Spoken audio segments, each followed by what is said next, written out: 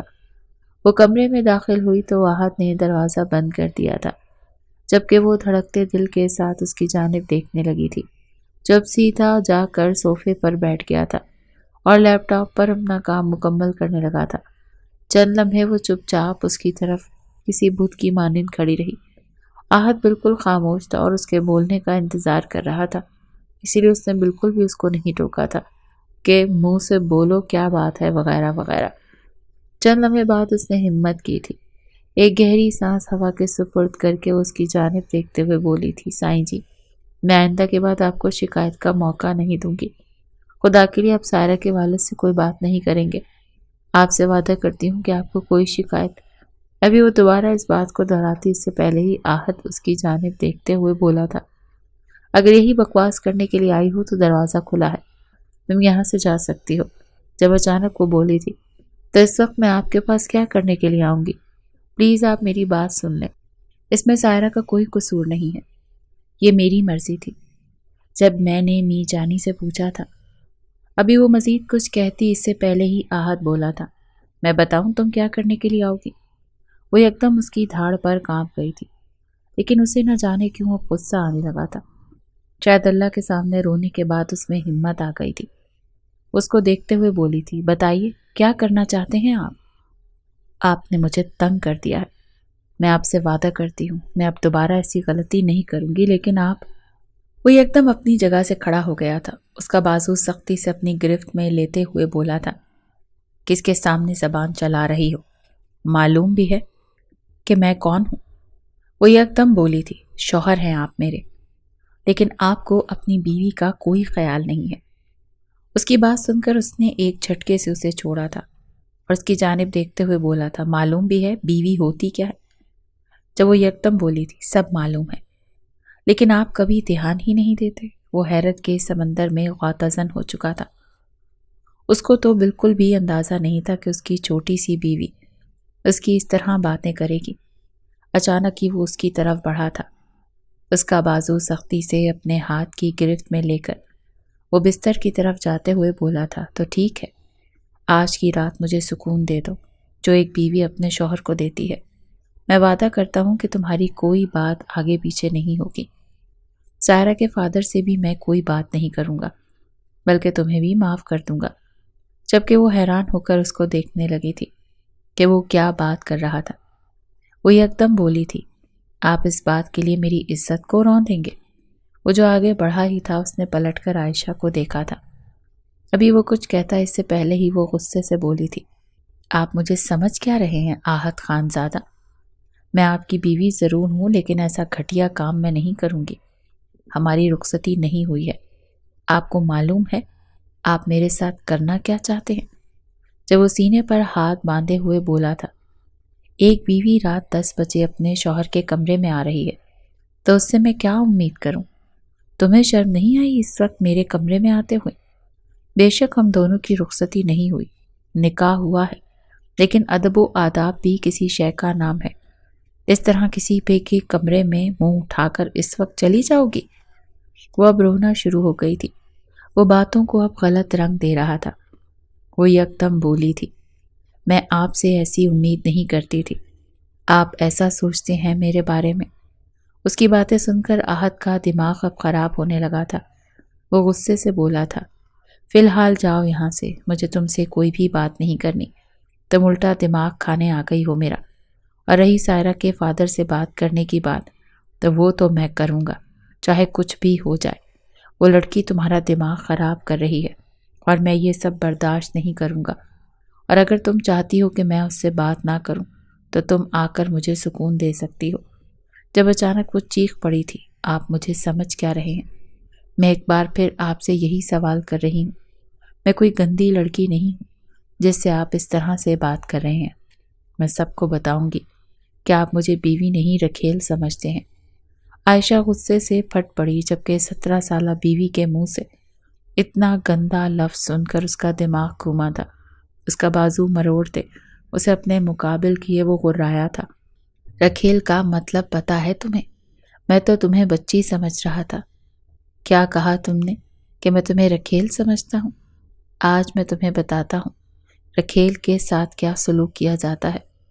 آحات کا غصہ دیکھ عائشہ خوفزدہ ہوتی خود کو چھڑانے لگی۔ اس نے اپنی دوست کے منہ سے ایک بار یہ نہیں سنا تھا کہ جو لڑکیاں غلط کام کرتی ہیں، مردوں کے بستر کی زینت بنتی ہیں، انہیں رکھیل کہا جاتا ہے۔ یہی سوچ کر اس نے یہی الفاظ آحت کے سامنے بھی یہی الفاظ استعمال کیے تھے، لیکن اب اسے اتنا غصے میں دیکھ کر اس کے ہاتھ پاؤں ٹھنڈے ہونا شروع ہو گئے تھے، لیکن وہ غصے میں پاگل ہو چکا تھا۔ وہ اب شاید ٹھہرنے والا نہیں تھا۔ وہ اب اپنی ماں کو بھی منع کر رہا تھا کہ وہ ابھی چھوٹی ہے، میں اس کے ساتھ رشتہ قائم نہیں کروں گا۔ جب وہ اپنی صحیح عمر میں آ جائے گی تو میں اسے اپنا لوں گا۔ لیکن نہ آج اس کے منہ سے ایسی بات سن کر اس کا دماغ پھرنا اٹھا تھا۔ اس کی گردن پر جھکا تھا، لیکن جیسے جیسے اس کی گردن پر اس کے بوسوں کی بوچھاڑ بڑھتی جا رہی تھی، اس کی جان حلق میں اٹکنا شروع ہو گئی تھی۔ اب وہ بآواز رو رہی تھی اور معافیاں مانگ رہی تھی کہ سائیں مجھے معاف کر دیں۔ یکدم نہ جانے کیوں اسے غصہ سا آیا تھا اور اس نے زور سے اسے دور جھٹک دیا۔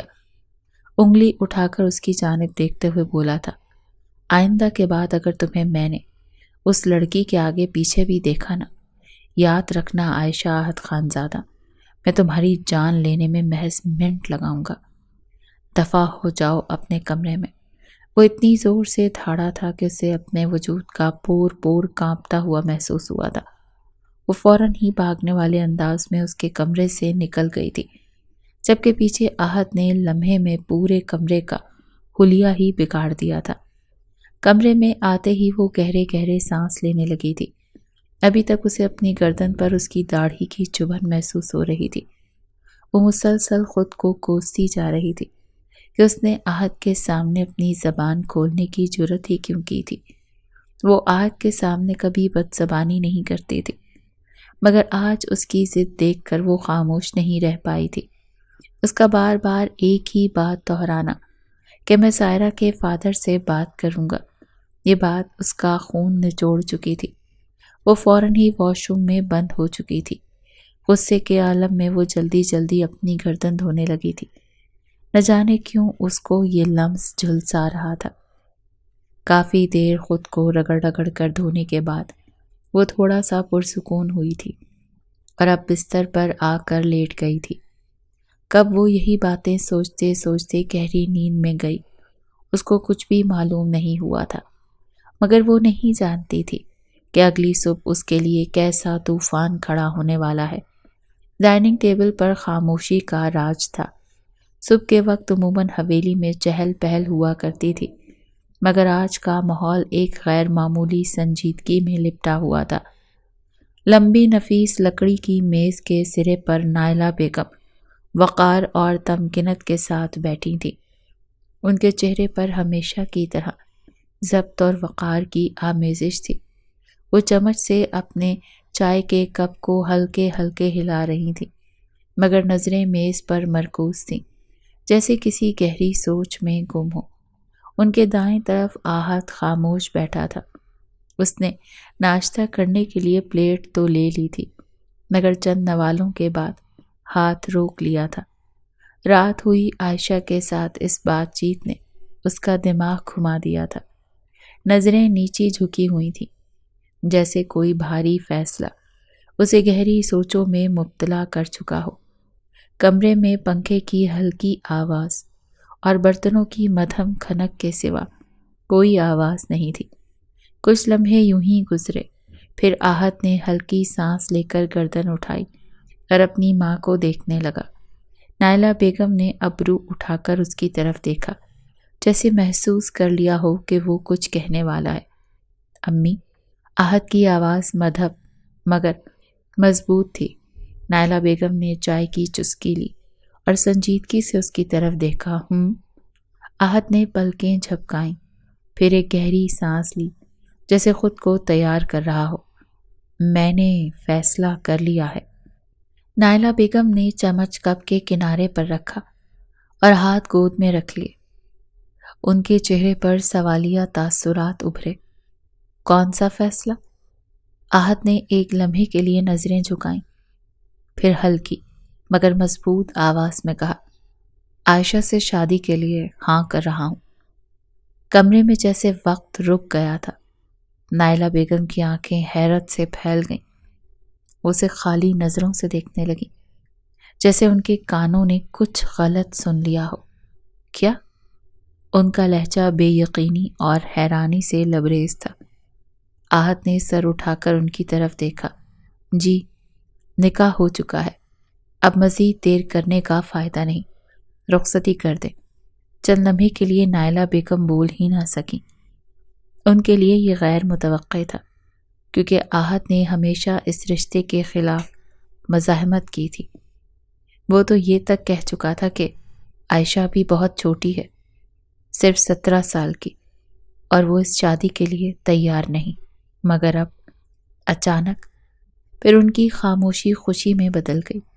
ان کے چہرے پر نرمی ابھری، لبوں پر مسکراہٹ در آئی اور آنکھوں میں ایک چمک پیدا ہوئی۔ وہ شروع دن سے ہی یہ چاہتی تھی کہ جلد سے جلد وہ دونوں کو ایک کر دے اور اپنی آخری آرام گاہ تک پہنچ جائے۔ اب اپنے بیٹے کو راضی ہوتا دیکھ ان کی خوشی سے آنکھیں جھلملا گئی تھیں۔ اللہ تیرا شکر ہے، انہوں نے بے اختیار کہا اور خوشی سے آہت کی طرف دیکھا۔ یہ تو بہت ہی اچھی خبر سنائی ہے تم نے، مبارک ہو میرے بچے۔ آہت نے بس سر جھکا لیا، جیسے ان کے جوش و خروش سے بے نیاز ہو۔ نائلہ بیگم کی خوشی بڑھتی جا رہی تھی۔ وہ فوراً معاملہ طے کرنے کے موڈ میں آ گئی۔ پھر تو اس جمعے کو رخصتی کروا دیتے ہیں، وہ فیصلہ کن لہجے میں بولی، جیسے اب مزید کوئی تاخیر برداشت نہیں کریں گی۔ آہت نے پلکیں جھپکائیں، ایک پل کے لیے ان کے چہرے پر نظر ڈالی، پھر خاموشی سے سر ہلایا، جیسا آپ مناسب سمجھے۔ یہ کہہ کر وہ کرسی پیچھے سرکاتے ہوئے کھڑا ہو گیا۔ نائلہ بیگم نے اسے مسکراتے ہوئے دیکھا تھا، مگر آہت کی آنکھوں میں وہ چمک نہیں تھی جو کسی ہونے والے دولہا کی آنکھوں میں ہوتی ہے۔ وہ بس ایک رسمی سا تاثر لیے خاموشی سے باہر نکل گیا۔ نائلہ بیگم نے اس کی پشت کو دیکھا۔ ان کے لبوں پر ایک مطمئن سی مسکراہٹ تھی۔ انہیں لگا کہ شاید آہت نے آخر کار حالات کو سمجھ کر صحیح فیصلہ کر لیا ہے۔ وہ سوچنے لگیں کہ رخصتی کی تیاری کیسے کی جائے، مہمانوں کو بلانے کا انتظام کیا جائے اور سب کچھ جلدی سے مکمل ہو۔ مگر وہ یہ نہ سمجھ سکیں کہ آہت کے قدم حویلی سے باہر نکلتے ہی بے ترتیب ہو گئے تھے، اور اس کی آنکھوں میں ایک انجانی سی خلش تیر رہی تھی جس سے کوئی بھی واقف نہیں تھا۔ وقت دھیرے دھیرے گزرتا جا رہا تھا۔ یہ خبر عائشہ تک بھی پہنچا دی گئی تھی۔ اس نے اپنے طریقے سے نائلہ بیگم کو سمجھانے کی کوشش کی تھی کہ وہ اس رشتے کے لیے راضی نہیں ہے، مگر انہوں نے اس کی ایک بات بھی نہیں سنی تھی۔ وقت گزر رہا تھا اور بارات کا دن بھی سر پر آن پہنچا تھا۔ بیوٹیشن اسے کمرے کے اندر دلہن کی طرح سجا رہی تھی، مگر اس کی آنکھوں میں محض ویرانی تھی۔ اسے معلوم تھا کہ آہت رخصتی صرف اور صرف ایک بدلے کے عوض کر رہا ہے، اسے اپنے بستر کی زینت بنانے کے لیے۔ یہی خیال اس کا خون نچوڑنے کے لیے کافی تھا۔ تھوڑی دیر مزید گزری تھی جب نائلہ بیگم کمرے کے اندر داخل ہوئی تھی۔ آج وہ بے حد خوش اور مطمئن تھی۔ آج وہ اپنی اکلوتی بھانجی کو اپنے بیٹے کے حوالے کرنے والی تھی۔ ہاں، انہیں وقتی طور پر عائشہ سے نفرت محسوس ہوئی تھی، کیونکہ عائشہ کے والد نے ان کے شوہر کا قتل کر دیا تھا، لیکن اب وہ تمام پرانی باتوں کو بھلا کر ایک نئی زندگی کا آغاز کرنا چاہتی تھی، جس میں صرف اور صرف سکون ہو، تلخیاں بالکل نہ ہو۔ انہوں نے کمرے میں آ کر عائشہ کے سر پر ہاتھ رکھا تھا جب اچانک وہ یکدم اپنی جگہ سے کھڑی ہوئی تھی اور ان کے سینے سے لگ کر بلک اٹھی تھی۔ اسے اپنے ماں باپ آج شدت سے یاد آ رہے تھے۔ نائلہ بیگم کے گلے لگ کر اسے اپنی ماں کی خوشبو محسوس ہوتی تھی، جبکہ نائلہ بیگم اس کا سر تھپکتے ہوئے بولی تھی، اس طرح رونے سے مسائل حل نہیں ہوتے، حوصلہ کرو، ساری زندگی کا معاملہ ہے. ساری زندگی تم اس طرح دوسرے کمرے میں نہیں گزار سکتی تھی. وہ تمہارا شوہر ہے، تمہاری زندگی کا مالک. اب تم اس کے ساتھ اچھے سے برتاؤ کرو تاکہ وہ پرانی رنجشیں بھول کر تمہاری طرف راغب رہے اور اپنی زندگی کو ایک بہترین انداز میں شروع کرے. جبکہ وہ خاموشی سے ان کی بات سر جھکا کر سن رہی تھی. اسے کافی دیر تک نصیحتیں کرتی رہی تھی اور پھر بہت ہی پیار سے اسے باہر لے آئی تھی. باہر حویلی میں مہمانوں کا مجمع تھا. سب نے دولہا دلہن کو خوب دعائیں دی تھی. وہ لال سرخ لباس میں خوبصورت پری لگ رہی تھی.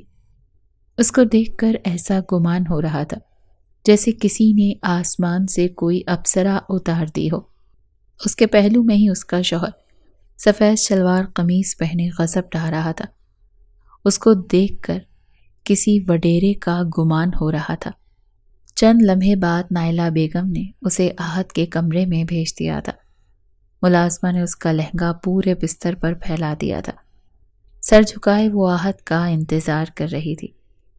جب تھوڑی دیر بعد وہ کمرے کا دروازہ کھول کر اندر داخل ہوا تھا، نہ جانے اسے کیا ہوا کہ وہ اچانک اپنی جگہ سے کھڑی ہو گئی. اسے یکدم خوف سا محسوس ہونے لگا تھا. نہ جانے کیوں ایسا لگا تھا جیسے آہت اب اسے مارے گا. لیکن وہ تو یہ جانتی ہی نہیں تھی کہ جب سے اس نے اسے پہلی بار دلہن کے لباس میں دیکھا تھا، اس وقت سے ہی وہ اپنی ساری رنجشیں بھول گیا تھا. ہاں، وہ اس پر سختی ضرور کرتا تھا.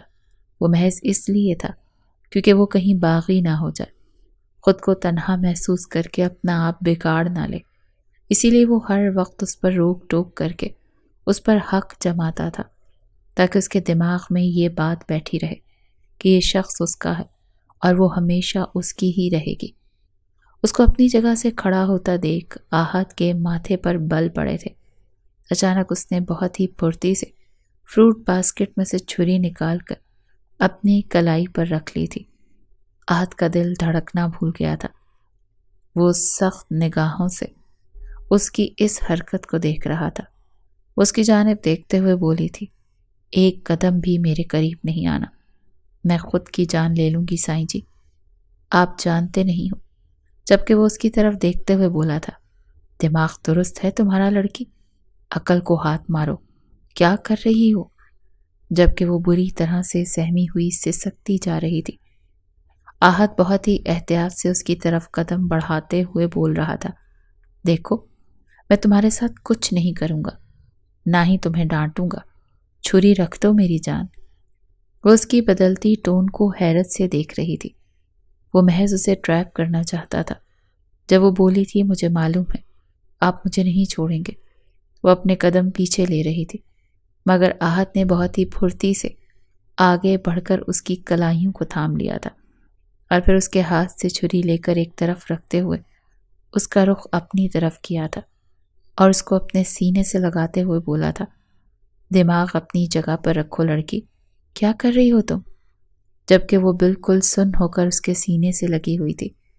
تب اچانک آہت نے اس کو اپنے آپ سے علیحدہ کیا تھا اور اس کے ماتھے پر ایک محبت بھرا بوسہ دیتے ہوئے بولا تھا، بے وقوف لڑکی، میں نے تمہیں کچھ کہا ہے جو تم اس طرح برتاؤ کر رہی ہو؟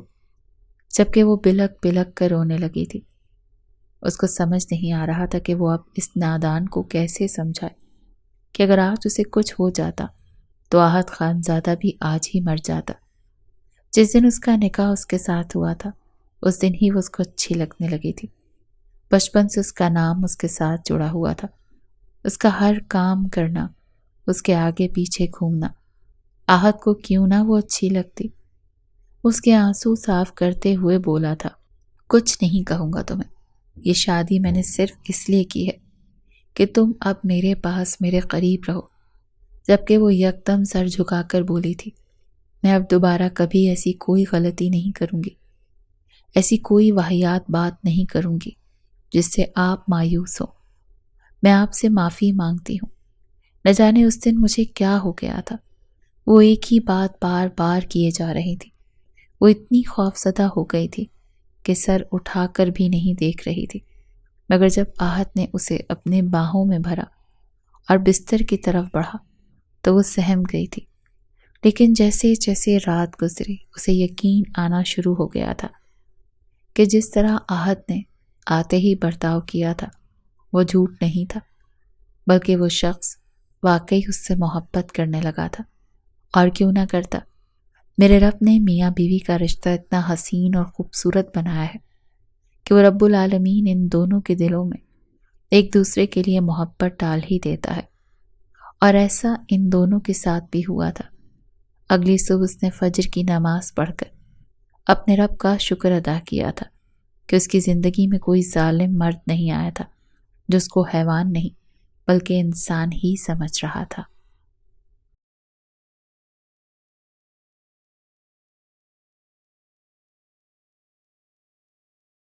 میں امید کرتی ہوں کہ آپ کو ہماری آج کی کہانی پسند آئی ہوگی۔ اگر کہانی پسند آئی ہے تو ہمارے چینل کو لائک اور سبسکرائب کر لیجئے اور کامنٹ سیکشن میں اپنی رائے کا اظہار ضرور کیجیے گا۔ شکریہ۔